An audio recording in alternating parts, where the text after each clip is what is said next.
Bonjour et bienvenue dans cette nouvelle vidéo d'ACBEP Compte consacrée au raccourci clavier. Donc dans cette vidéo, je vais vous montrer qu'il est possible de faire plein d'opérations sans devoir cliquer sur les boutons par exemple, hein. Par exemple, si je crée une nouvelle opération et qu'il existe déjà des opérations du même type, si je tape C, s'affiche automatiquement Centre Leclerc, puisqu'il n'y a qu'un seul tiers qui commence par la lettre C. Pour ensuite afficher tous les champs du formulaire de Centre Leclerc avec, disons, les champs de cette opération qui existait déjà, il suffit de cliquer sur la touche Insert, vous voyez, sur le clavier virtuel, Insert, pour que tous les champs s'affichent. Ensuite, je peux modifier, par exemple, le débit, et puis je puis ensuite, disons, prendre une nouvelle catégorie. Je vais supprimer l'ancienne et je vais vous montrer que je peux chercher les catégories, soit en les cherchant dans le menu, voilà, mais il y en a beaucoup, hein, soit en cliquant sur, en prenant les 3 premières lettres en fait de la catégorie, par exemple alimentation. Mais je peux aussi chercher comment dire, une catégorie par sa sous-catégorie. Par exemple, si je tape vin ici et alcool, automatiquement s'affiche l'alimentation vin et alcool, puisqu'en fait cette sous-catégorie existe dans la base et elle est unique, hein.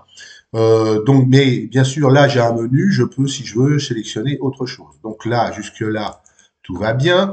Une autre touche de raccourci qui permet d'augmenter ou de diminuer la date, c'est la touche plus. Donc, si j'appuie sur la touche plus de mon clavier, la date augmente. Si j'attouche la touche moins, la date ici diminue.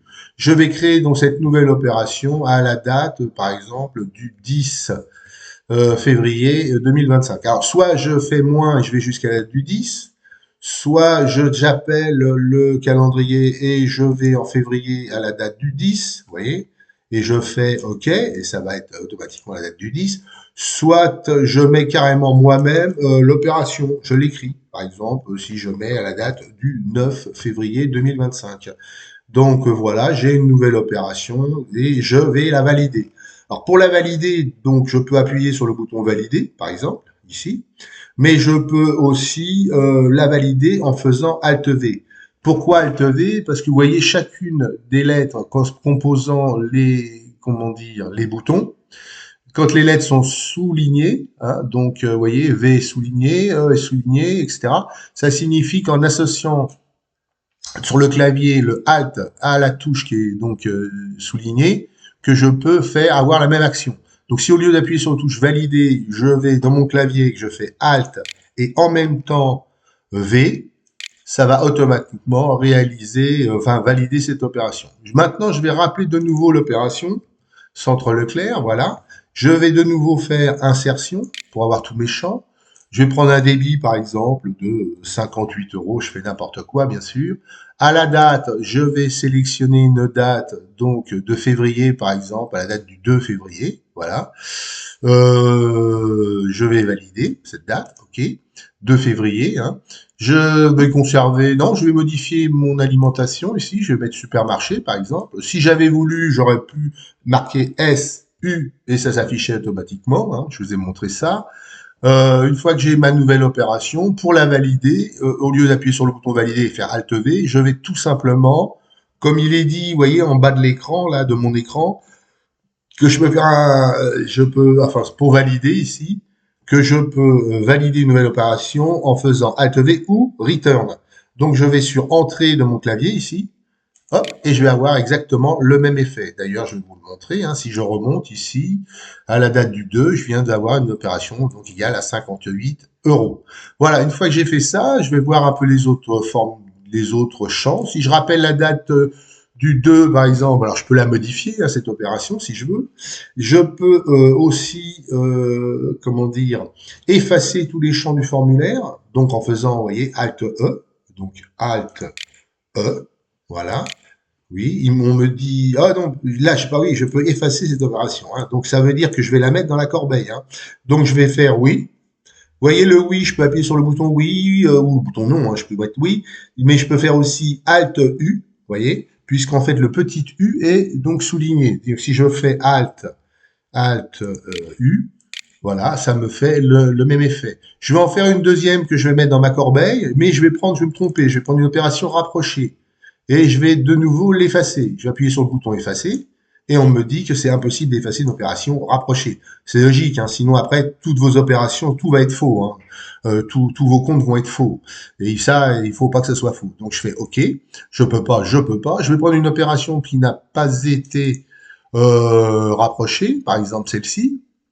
Alors ça, c'est un peu compliqué parce que vous voyez, c'est un virement vers le livret A. D'ailleurs, je vais vous montrer. J'aurais pu vous aller dans le livret A et tenter de l'effacer. Là, si je l'efface, ça va vraiment l'effacer. Hein.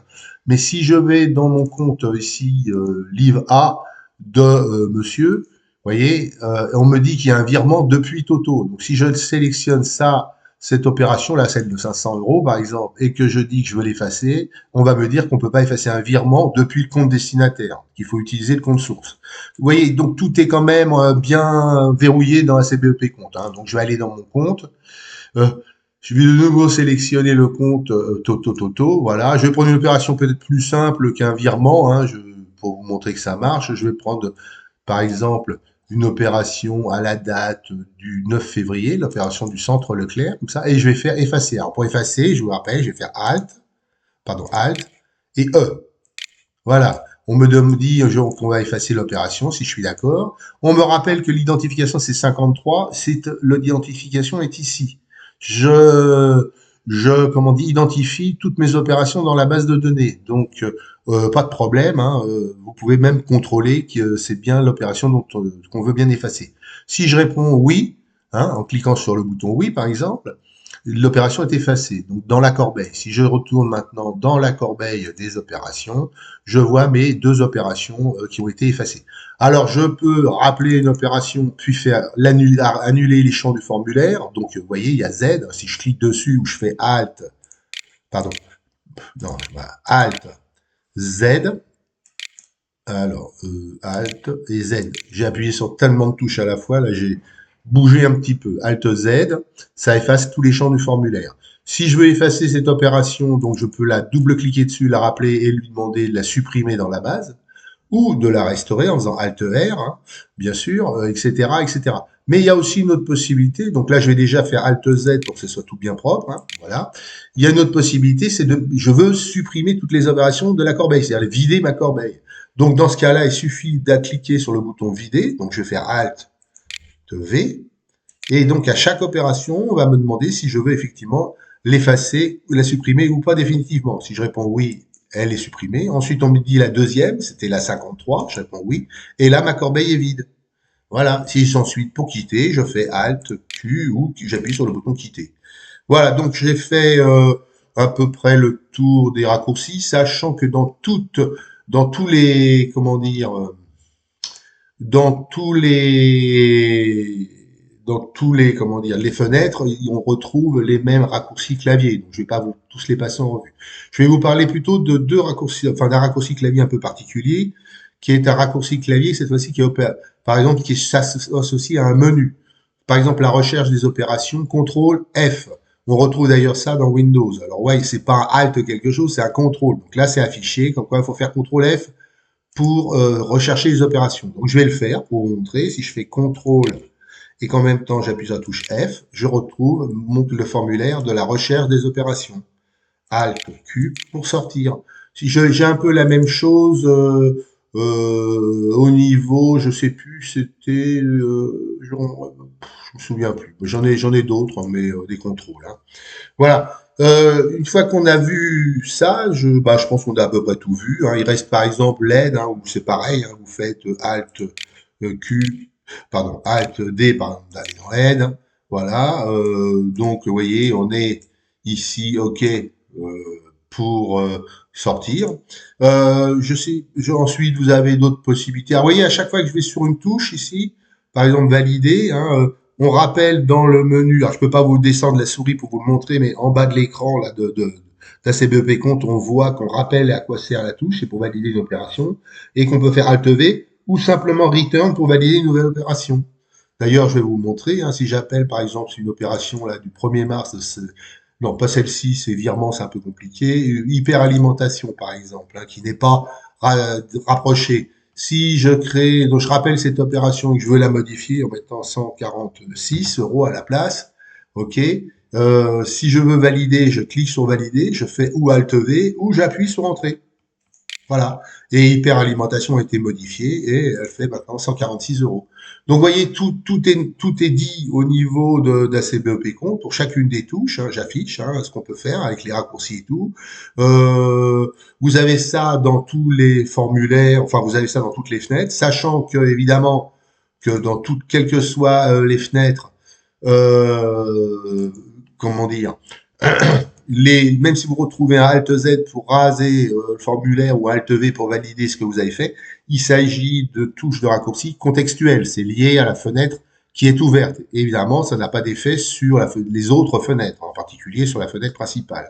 Donc c'est du contextuel. Bah, je crois que j'ai à peu près fait le tour. Hein. Bah, je vous laisse découvrir l'ensemble des touches de raccourci, hein, comme la touche par exemple HTML, hein, Alt H par exemple. Hein, vous voyez, Alt H. Alors pardon, H par exemple, qui va en fait afficher dans le navigateur la liste des catégories. Donc vous pouvez l'imprimer, vous pouvez l'imprimer. C'est essentiellement fait pour ça. Hein, c'est pour pouvoir éventuellement imprimer parce que vous n'avez pas de touche imprimée hein, dans les fenêtres d'ACBEP compte. Hein. J'ai considéré qu'avec HTML on savait faire tout ça quoi. Donc c'est pour ça que j'ai préféré faire des fichiers HTML. Voilà, je sors. Bon, puis si vous voulez sortir d'ACBEP compte, soit vous faites fichier et quitter, bien entendu, soit vous avez vu, voilà, vous avez une touche particulière, échappe. Donc si je vais dans ACBEP compte et que je clique sur la touche échappe en haut à gauche de votre clavier, ça va avoir le même effet. Donc si je clique sur échappe, je quitte ACBEP compte. Voilà, j'ai fait le tour des touches de raccourci. Je vous laisse découvrir toutes les autres touches. Hein. Je vous dis au revoir et à bientôt, j'espère.